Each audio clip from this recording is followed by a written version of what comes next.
ZDTech. 3 minutes pour tout comprendre. Bonjour à tous et bienvenue sur le ZDTech, le podcast quotidien de la rédaction de ZDNet. Je m'appelle Pierre Benamou et aujourd'hui je vais vous raconter l'histoire rocambolesque d'Ilya Lichtenstein et de sa compagne Heather Morgan, désormais présentées comme les Bonnie and Clyde de la crypto-monnaie. Début février, les autorités américaines lâchent une véritable bombe en annonçant avoir résolu un mystère planant depuis 2016 et le casse de la place de marché de crypto-monnaie Bitfinex. À l'époque, ce sont pas moins de 4,5 milliards de dollars en crypto-monnaie qui s'évaporent dans la nature suite à ce braquage sans armes ni violence. Et si deux frères ont bien été arrêtés en 2019 pour leur implication dans cette attaque, une grande partie du butin, elle, semblait avoir tout simplement disparu. Du moins jusqu'au 8 février dernier, lorsque le FBI annonce l'arrestation d'un couple au profil pour le moins déroutant. Il faut dire qu'Ilya Lichtenstein et Heather Morgan, deux trentenaires plus branchés Instagram qu'arme à feu, n'ont pas vraiment la tête de l'emploi. Si le premier est certes développeur, sa compagne, elle, se présente comme rappeuse, artiste surréaliste et investisseuse tech. Les faits qui leur sont reprochés sont pourtant lourds, très très lourds. Rendez-vous compte, le duo est accusé d'avoir tenté de blanchir pas moins de 119 754 bitcoins liés à l'attaque sur Bitfinex.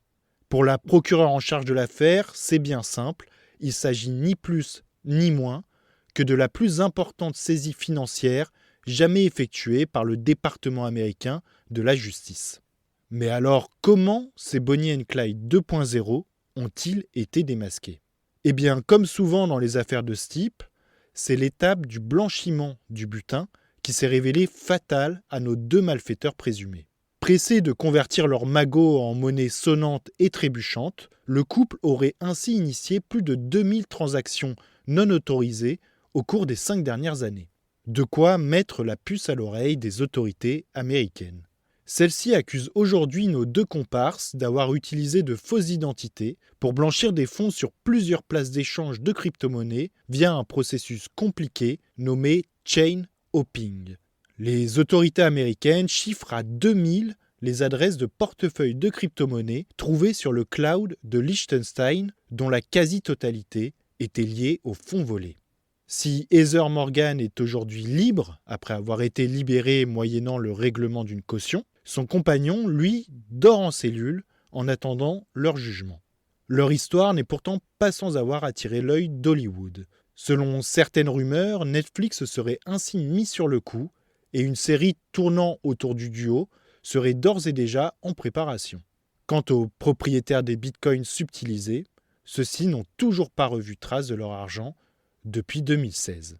Et voilà, normalement, on a fait le tour du sujet. Pour en savoir plus, rendez-vous sur zdnet.fr et retrouvez tous les jours un nouvel épisode du ZDTech sur vos plateformes de podcast favorites.